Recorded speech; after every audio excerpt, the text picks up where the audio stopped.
This is your Kick-Ass Life podcast, episode number 230. This is the Your Kick-Ass Life podcast with Andrea Owen, a no BS guide to self-help and badassery. Because ladies, let's face it, life's too short for it to not kick ass. And here's your host, the girl who serves it up straight with a side of crazy, Andrea Owen.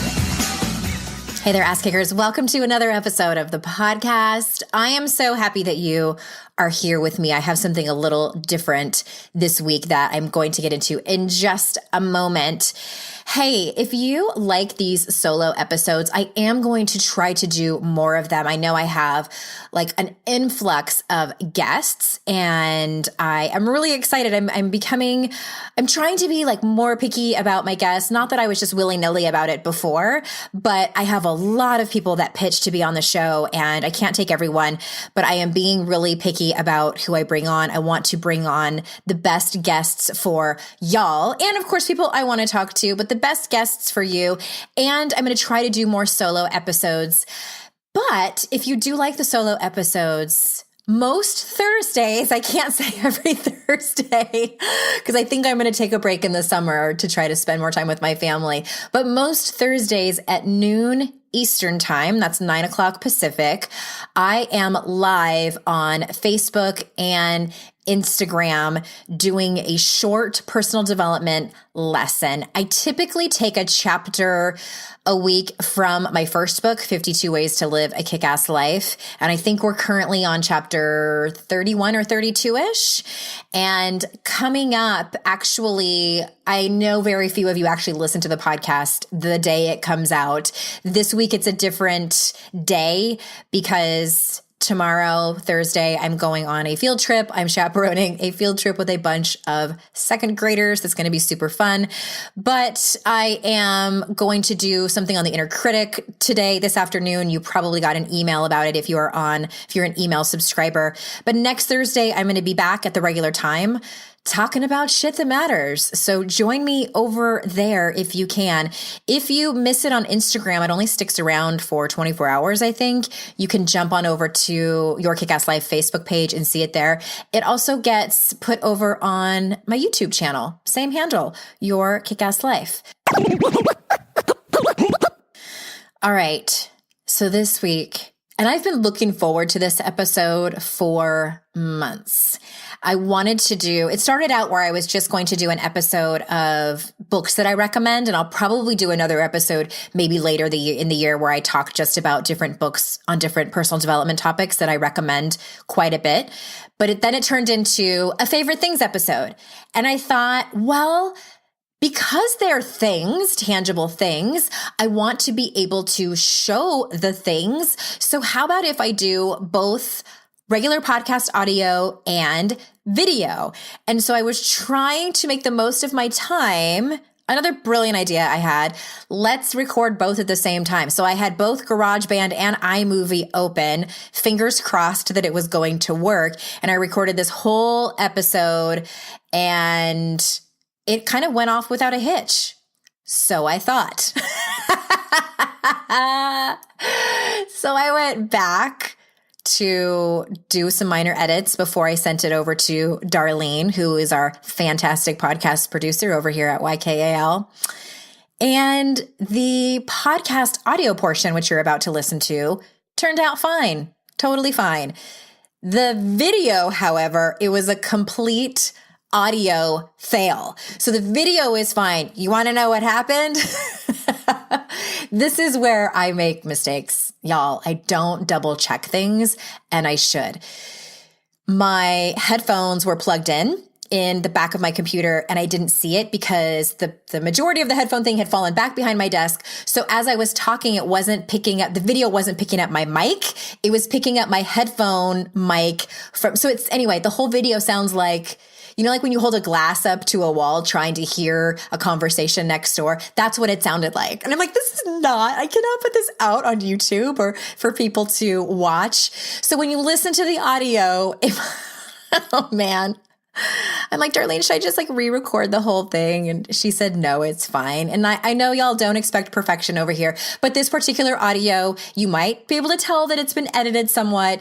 And there might be parts where I'm like, can you see this? And you can't because there's no video. So there is pictures though.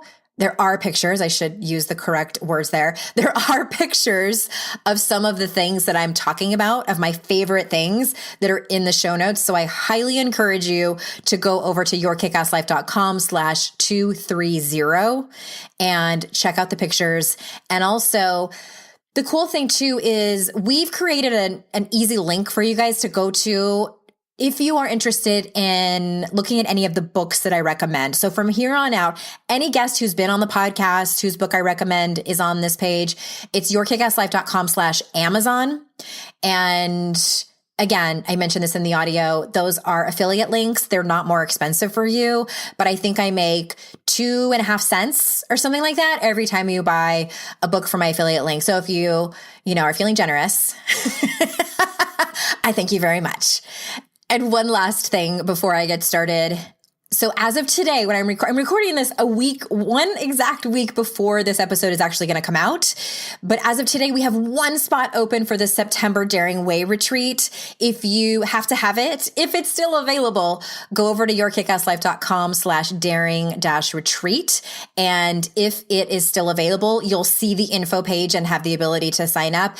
If it's not, it'll just be a page that allows you to get on the waiting list. So again, I just wanted to make sure I threw that out there. If you do get on the waiting list, you'll be first to be notified when I offer another one in early 2019.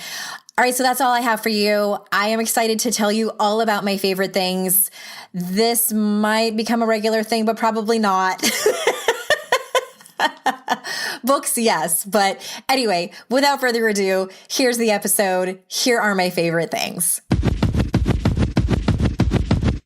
So the first thing that is my favorite things are my Golden Girls coasters. And you guys, if you're listening to this on audio and you're not on video, you have got to go and at least click the link that shows so you can go to Etsy. It's this woman's amazing shop. She makes coasters. And I mean, look, okay. And I put them out on my desk depending on like who I want to channel. So like, is it Sophia? Is it Rose? Is it Dorothy? It just really depends on my mood. And there's all 4 of the Golden Girls, Blanche included, of course. And I love them. Last I looked on the Etsy shop, she said she only had 1 set left. So if you have to have them, go now because it's probably going to be gone.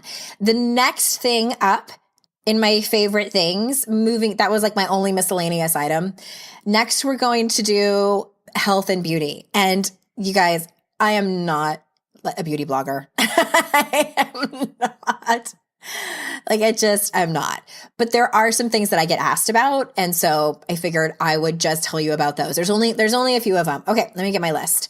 The first thing that I get asked about the most is my hair. So if you didn't know, I had 7 inches cut off of this mop of head a couple of weeks ago. I had been thinking about it for 18 months. I'd been thinking about it since my dad died, and I was too afraid to pull the trigger. If anyone out there can relate, I've had long hair my whole life. I've had very few times where I've cut it off. Some of it has been, sometimes it's been traumatic because I just didn't really like the haircut and maybe I just wasn't ready. And other times it's been great. Like this one, my only regret is that I didn't do it sooner. It was so heavy and 7 inches gone. And what I get asked the most, my beachy waves and sometimes curls, it's a curling wand. And I have used so many different curling irons, and I have used, of course, flat irons, and I've used 3 different curling wands. This one has been my favorite. So it's by a company it's Nume, I think is how you pronounce it. Anytime I actually do my hair, I use this. I get comments all the time on it. I had one woman chase me down in Target, all out of breath, asking me how I do it. It comes in different sizes. This one right here that I use is the 25 millimeter. And it's the biggest one, I think. And it comes in you can see if you're familiar with curling wands, you'll see that there's different kinds, and it comes with like a handy dandy glove because you don't actually clamp it on like a curling iron. And what it does is it creates more of like a wavy look than a tighter curl, obviously depending on what size, but that's one of the favorite things that I use. The other thing for hair is Lush's sea salt spray. It's called Sea Spray Hair Mist by Lush. And I've tried several sea sprays. I guess they call it that because like to try to get like the beachy wave look. It's like, y'all know I'm not like spending my days at the beach. But anyway, it's a pretty look. And I've tried a couple of others. One was a very expensive name brand that shall go unnamed. And I was so disappointed. And I'm like, I just spent this much money on spray that probably just has like salt and some hairspray in it, and it didn't work. It was total shit. But I love their brand. I have other products from them that I really like. The spray is amazing, and I feel like it. I don't think I have any in right now, but I use it. I have naturally wavy hair. I use it when I don't want to straighten my hair, which is most days, and just spray it in and scrunch, and I'm good to go. The other thing I use most days, I don't put makeup on every single day, but if I'm going to see clients, if I'm going to, go talk to other humans, I do put a little bit of makeup on. And one of the things I've used for years is MAC Cosmetics Studio Fix. And I use the powder because I guess there's the liquid foundation, I think. I use the powder and I just put it on with a brush. And the link that's in the show notes, I think it directly takes you to my color, which of course you're going to have to find your own color, and it's best to actually go in and be, color tested for it or whatever they do, but tell you what color is yours. The reason I like it is because it goes on really light. It's super easy to put on, and it just sort of like evens out your skin tone, and voila, you're done. Super easy, super easy. And okay, let's see. What is the next thing on my list? Super random, but one of my favorite things that I use all the time, every day, is the Bralette. And I'm not speaking of any specific bralette. I have a couple that I like that I'll tell you about, but, and for context, for reference, I guess, my boobs aren't that big. I mean, they're kind of like regular size. I feel like they're kind of on the smaller side. I think I'm a B cup at this point. I've gone all the way up to a D when I was nursing my children, but for the most part, I'm a B cup. I'm also really wide rib caged. So I'm like an inverted or upside down triangle, I guess. I have broad shoulders and a broad rib cage. So I was talking about on Facebook the other day, I was asking people to recommend a good sports bra that zips or clasps because I've had seriously like near-death experiences trying to get out of a sweaty sports bra. Do you feel me out there? Where like literally stuck. Like I am stuck. I don't know how I'm going to get out of the situation when you're home by yourself. Yikes.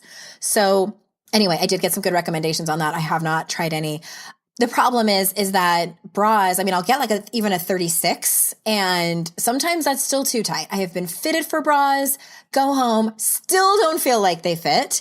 And because I'm not doing anything during the day that requires a lot of support, the Bralette is amazing. I have 2 links in the show notes that are my favorites. One is from Free People and the other is from, I totally forgot. I think I just got it at Express. Yeah, it's from Express. But my 2 favorites are the ones that I have linked to in the show notes. I love them. Now when I put on a bra, I feel like someone has tied me up with a lasso and I cannot break free. I'm gonna die. So that is that as far as health and beauty. I guess we're still on that topic. All right, let's talk about lotion. I feel like such a grandma saying this. I use Gold Bond hand cream.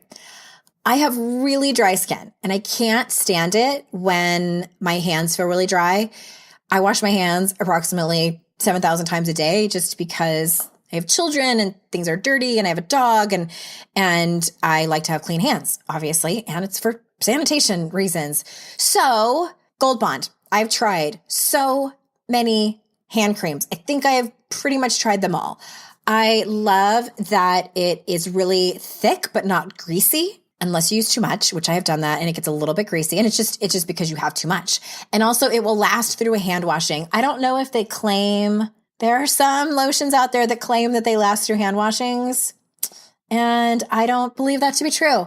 So yeah, let me read the back here. Oh yeah, it says even after you wash your hands. Positive ions keep moisture attached to the skin so that you can feel it working even after you wash your hands. So it is my absolute favorite. I have several, what is this, a tube? I guess it's a tube of it all over the house in my purse. I absolutely love it. I will say this real quick about the bigger size with the pump. Can't get the rest of it out of the bottom. And even if you flip it over to try to get it out, it's that thick, like it doesn't come out. So you have to anyway, you have to be creative to get it out. That is not my favorite. So I just use this size. I'm kind of at this place in the episode where I'm like, people are turning it off. This needs to be more entertaining. I hope you're staying with me because I'm about to get to apps that I use on the regular, as well as my absolute favorite books. And they're all self-help books, you guys. So stick around. Give me a few minutes and I will get there. Okay. So for the record, I am not a techie person. There are probably apps on here where you guys are going to be like, there's actually a better one for that out there. I have a feeling I'm going to get those emails, and thank you. But these are the ones that I use. The first one is Audible. Audible is great for audiobooks. I don't think I need to say anything more than that. I subscribe and I actually listen to most self-help on audiobook, and I read fiction. I actually also read memoirs. I check a lot of books out from the library. I sort of had to ban myself from books because I'm not typically somebody who likes to read books more than once unless it's a self-help book and I'm going back for reference. And I'm going to get to that in a minute because there is a book that I've listened to over and over again. But I'm like, why do I have these books? I'm either giving them to the Goodwill or giving them away, which is nice. I do give a lot of books away, but I started checking them out from the library and that was great. But I love Audible for self-help, and I don't know what it is. And you decide. So there are some people who are like, I can't do self-help unless I read it. There are some self-help books that I think are so great that I've done both the audio and had it in hard copy so I can do notes and things like that. The next app that I love is Goodreads. It is, how do I even describe this? The cool thing about it is that it syncs, so many cool things. It syncs with, I think, just Facebook. So you can kind of become friends with your friends that are on Facebook, but it's not a social media platform. So what I use it for is to organize books. It's to organize the books that you have read already. And also if you want to write a review. And the thing I like about that part is that you can see the reviews of your friends. So you can, if I want to read the book Daring Greatly and I put it on my Goodreads thing, and I'm like, 5 of my friends have already read it. What did they think of it? And they left a rating or review. So that's kind of neat too. And I just like that you can organize it, especially based on the books that you want to read. So it's a place where I store all of the books that I want to read. And then when I go to the library, I just flip through that and see if they have those books on the shelves and do it that way. And also, it's also saved me from reading the same book more than once because somebody will recommend a book and then I'm like, oh yeah. And then I go to put it on my want to read shelf and I'm like, oh, I already read that. Must not have been that good if I don't remember reading it. But I love it for organizing what I've read, what I want to read, what my friends have read. I love it, love it, love it. The next app that I use on the daily, probably too much a day, is Voxer. So, and you guys, all of these links to these apps, if you're having trouble finding them or if you didn't hear me, are all in the show notes, episode 230. Voxer has changed the way I communicate with everyone. Really, it's a walkie-talkie app that you can actually hear people's messages in real time if you want, or listen to them later. You can also text, send short videos, GIFs, pictures. I love it so much. And my clients are even on it. My private clients are on it. That's how we communicate in between sessions. I talk to my friends and colleagues all the time on Voxer. You can do group chats. I love it, love it, love it. Be careful. It has the ability to take over your life. Fair warning, but it's seriously my favorite. And it's free. I have the upgraded version. I don't think I pay monthly. I don't know. I'd have to look into it, but it was $2.99 or something. And it gives you some extra features that I just like to have, but they're totally not necessary. So for the most part, it's free. The next app is the podcast app. Duh. I don't even think I need to say anything about it because you're probably listening to this podcast on your podcast app. But if you guys don't know, if you maybe listen to podcasts from someone's website or anything like that, it's a great app to have. I know it looks different if you're on an Android or iPhone. And FYI, another app that I use a lot that's not on this list, but is Spotify, because you can create playlists and things like that. My podcast is on Spotify too. So just FYI. The next app that I use all the time that a lot of people still don't know about is Venmo. So Venmo is a company that is actually owned by PayPal, but it's a way to send and receive money, but there's no fees. Hello, that's amazing. So if you own a business, I definitely recommend asking your CPA about it because I don't want you to get in trouble because like PayPal is definitely for business. But Venmo, you know who told me about it is our babysitter. She's in college. And she's like, do you bank online? And I'm like, yeah. And she's like, all you have to do is download the app and it'll automatically sync. You know, I think you have to have the app, your banking app on your phone already, and it automatically syncs. It's so easy, you guys. I use it a fair amount to exchange money with people when it's not a business, when it's more of a personal transaction. The next app I use all the time, this is for meditation, is the Insight Timer. If you've been any of my classes, I think I've actually even recommended it here on the podcast. I love Insight Timer. The only downside to it is that if you sometimes feel overwhelmed with too many choices, with decision fatigue, you may want to use the Calm app instead for meditations. Insight Timer has so many different options. It allows you to search, like if you want to specifically do a meditation around self-acceptance, you can find it there. Or if you only want to look at 5-minute meditations, they're over there. And you can also bookmark which ones you like. That's what I do. I've bookmarked several that I really, really like and then just go back to those. That way, because you can spend more time looking for the right meditation than you actually are meditating. That's what I don't like about some of these, decision overload. That's one that I use all the time, as well as Yoga Glow. You guys have probably heard me talk about that on the podcast. They were a sponsor for a while. And actually, my code still works. And if you want 2 free weeks of Yoga Glow, you just go to yogaglow.com/kickass, all one word.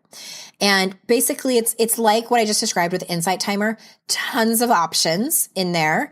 And it's yoga classes, yoga and they have meditations as well. They have Kundalini yoga and pretty much any kind of yoga you could think of at any time length and interval. They have it over there on Yoga Glow. I use them regularly. I really, really love them as a site. So definitely check them out if you want to do some yoga and meditation at home. And the next one that I use a lot too is Yoga Studio. So Yoga Studio is, I honestly, for the life of me, cannot remember if it was free or not. And if it was not free, it was really inexpensive. But if you want to do yoga and you want minimal choices, it's sort of like In-N-Out Burger. Like the menu is really small and they just get it done and they do it well. And disclaimer, like I'm not a full-on yogi. I'm not an expert at yoga. I sometimes feel like yoga is just like really great stretching. So please don't think that it's like the end all be all. I've also heard Down Dog, or is it Downward Dog, is another app that's similar to Yoga Studio, but I've never tried it. So somebody in one of my programs recommended it. So anyway, those are what I use for when I am feeling like getting my yoga on. And let's see what's next. Totally kind of random, switching gears into more logistics and productivity. G-Tasks Pro. If you use Google Calendar, which I know a lot of people do, I use G-Tasks Pro and I pretty much am borderline obsessed with it. I love it because it's super easy and it syncs with your Google Calendar. And the way that Google Calendar is set up, anyway, I won't get into it because I love to talk about productivity and being efficient. But G-Tasks Pro is basically just your task. It's a to-do list. It's a really simple to-do list. There are so many to-do lists out there, you guys. Pick the one that's right for you. I like to keep it simple. I don't like to have multiple to-do lists. It makes me crazy because then I spend more time organizing my to-do list than I do actually being productive. So I like to keep it really simple. And you can also drag and drop and move things around. Super easy. You can put reminders on it if you want to. I don't have any reminders. I always know when I have things to do. So that's kind of the techie apps that I use. So let's talk about books. There are so many, and I'm going to have to do another probably books that have changed my life episode, because there are so many that I have, and I wanted to keep it short. I didn't want this episode to be 17 hours long. So of course I could not do the episode without talking about Brene Brown's books. As most of you know, I went to San Antonio in 2014 to be certified. She was leading the training with her senior faculty. It was life-changing experience, and I'm certified in what she calls the Daring Way. All of her books are amazing. She has 5 or 6, I think 6 now. I Thought It Was Just Me was her very first book, which not a lot of people have read. I don't think that's maybe one that people don't know about. That was her first book. I read that in 2010, and it's a little clinical. So if you haven't read any of her books, I actually recommend The Gifts of Imperfection first. It's a shorter read. It's the 10 guideposts of wholehearted living, which she calls the 10 guideposts. And I'm sure it will resonate. If you like this podcast, I'm absolutely sure it will resonate. Then I would move into Daring Greatly. And this is actually based on the private work that I do with women and my retreats. This is the work that I'm certified in, is based on this book. So those are just 2 of the 6 that I'm talking about today. And again, all of these links are in the show notes. Codependent No More. So I went to grab this from my bookshelf this morning. I haven't opened this in a while. It's been a while, but I was chuckling to myself. All of the highlights, you guys. Somebody's codependent. I read this book. This was like one of my very first, like, deeper self-help books that I read in, let's see, it must have been 2001 or 2002. And my friend Linda gave it to me. You know, it's bad when your coworkers are gifting you books like this. But I was chuckling to myself, especially on this page. So this is the chapter where she's sort of like going through all of the bullet points of, here are some codependent symptoms. And in all honesty, I think everyone has codependent symptoms. I think we're all somewhere on the spectrum, some of us more than others. But I had to laugh when I turned to this page on page 40, where there's a whole, it's about controlling. And I didn't even highlight the bullet points, y'all. I just highlighted the whole thing. I put a bracket around that whole section on controlling, because all of those, I know me, and I know that I read that and I was like, yep, to all of this. Stars and highlights all around, because that's what I've struggled with the most. I'm just looking at the ones that I highlighted and starred. Tolerate abuse to keep people loving them. You know what? I read this when I was with my ex-husband. So this was right before we got married. And that's pretty telling that I put a star by that one. Believe other people are making them crazy. I have a highlight and star by that one. Yep. Take things personally. Try to catch people in acts of misbehavior. That was my full-time job. Oh my God, I'm so glad I'm not married to him anymore. Apologize for bothering people. I put a star by that one. So I highly recommend this book. She also has workbooks that go along with it, which I also really recommend, because you all know that I talk about doing the work. Do the work. Let's see. Okay. And then what else do I have? Here's another one that I've recommended to people, and they often come back and say, thank you for recommending that, because that's me. And that's Facing Love Addiction. I always say love addicts are codependent, but not necessarily are all codependents love addicts. Facing Love Addiction by Pia Melody, giving yourself the power to change the way you love. I was introduced to this when I was at the Meadows visiting someone who I was dating at the time. And I was not there for my own rehab, which probably would have been nice, but I was introduced to what love addiction was. And this book, the woman that created the Meadows is Pia Melody. And this book was in the bookstore, and I was reading it, and same thing, just highlighting all over the place, and I felt like, you know, those self-help books where you feel like the person is writing about your life. I felt like she was spying on me. I have no idea what this says, but it's highlighted and starred. She says, the most conscious fear is the fear of being left. Love addicts will tolerate almost anything to avoid being left, the fear of which comes from the sort of childhood experiences described later in this chapter. Yeah, that was me. I always describe it as I would have rather been in a terrible relationship than no relationship. That's how afraid I was of being alone and of being abandoned. So this book really, really spoke to me and absolutely changed the way that I love. Not just this book alone, but therapy and other work as well. So I recommend that one. I'm sure that your self-help list is growing as you're listening to this. And just gonna whip through some that I don't actually have here with me. I didn't pull from my bookshelf, but are in the show notes. Again, all of Brene's books, a book called Attached, The New Science of Adult Attachment and How It Can Help You Find and Keep Love. Super interesting. And The 5 Love Languages. It's an old favorite. It's Secrets to Love That Lasts. And let's see, I already talked about those two. Getting the Love You Want by Harv Hendricks. I've recommended that one on the podcast before. That link is in the show notes. There's also, that one is for people in relationships because there's also a workbook involved that you do with your partner. He also wrote Keeping the Love You Find is better for people who are single and looking for a healthy relationship and to become healthier in their own behaviors.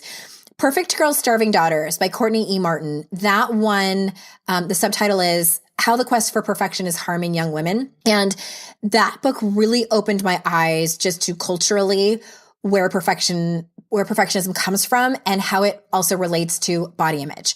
So I just found that book really enlightening and eye-opening, not necessarily a self-help book for working through stuff, but will aid in your self-awareness around some cultural messaging that most of us grew up finding really resonates. Okay. And then the last book, and this is a book that I have on both audio and a hard copy of, and she's been on the podcast twice, is Jen Sincero's You Are a Badass at Making Money. And I have been working on my own money story over the last, probably since about 2015 is when I really started to dive in and look at my money stories and where I was really kind of sabotaging myself. And if you listen to the podcast, you know that I have struggled with upper limit stuff and it was contributing to money stuff. So fascinating.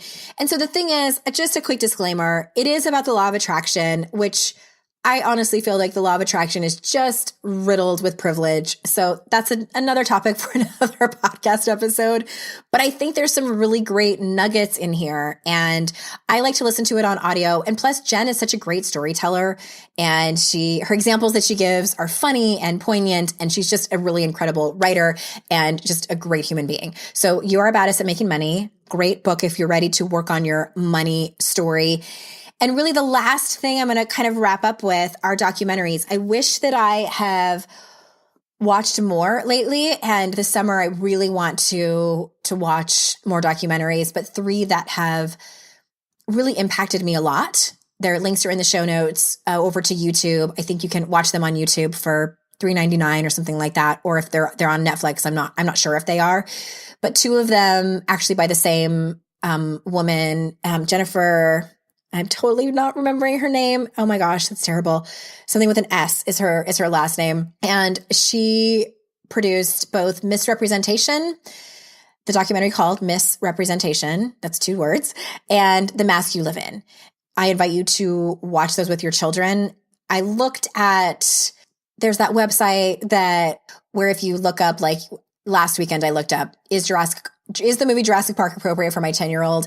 And it's a really great website that tells you, like, here are the scary parts and here's what happens and here are the sexy parts and here's how nude people get. It's commonsensemedia.org. And it's a great website that tells you, it's cool because it breaks down like, okay, parents think it's a 13 plus movie. Kids say it's a 12 plus movie. Common Sense Media says it's a 12 plus movie. So it helps you discern whether something is appropriate for your kids or not. Because isn't it kind of the worst to be watching a movie? We did this once and then you're already in and then you realize how completely inappropriate it is for kids. Oh my God. My husband and I were in the car and we were listening to Rage Against the Machine. And my husband turns to me and he's like, do you think we should shut this song off? And so I paused it and I told my son, and I'm like, this song is a political protest song. We talk about politics with my 10-year-old, and my daughter was on in the car. And he's like, what are they protesting about? And I was talking to him like, well, they're protesting about police brutality. And I said, at the end of the song, they're going to say the F word kind of over and over again. It's just part of the song. It's part of the protest. And personally, I think that's okay for my son to hear. He's going to hear it anyway at school. He already hears it. I don't mind him hearing it. People expressing themselves in this way, artists. Anyway, don't need to explain myself. So we continue with the song and they're singing their battle cry, fuck you, I won't do what you tell me. And my husband turns to me and he goes, I kind of never realized how many times they said it in this song. My son's in the back seat, just like looking out the window. And I said to my husband, and I'm like, yeah, you don't notice these things until you have kids. Like I was listening to the Beastie Boys, like all excited to introduce my kids to this band that I grew up with. I don't remember it being that like offensive. And I'm like, oh my God. Anyway, side tangent there. But those two documentaries, I highly recommend watching with your kids. I would say 12 or 13 or older. And also the documentary 13th. It is such an important film. Common Sense Media says 16 is an appropriate age for that documentary. That was a lot. That was a lot of stuff I just threw all at you. I probably could have done like broken that into different parts for an episode. But let me know what you guys think of it. Do you want me to do, I probably wouldn't do these very often, maybe like once or twice a year, tell you like maybe around the holidays, some gifts that I love to buy for people in different price ranges. I'm happy to do that. Cute little gifty things or even like different charities to give to if you would rather do that for gifts. Anyway, let me know what you think. I am happy to do it. And it's just been fun doing this. And as I always say, I am so incredibly grateful that you are here. I know how valuable your time is. And I really, really just am so honored that you spend your time with me. So thank you so very much. And until next time, I will see you out in cyberspace. Bye-bye.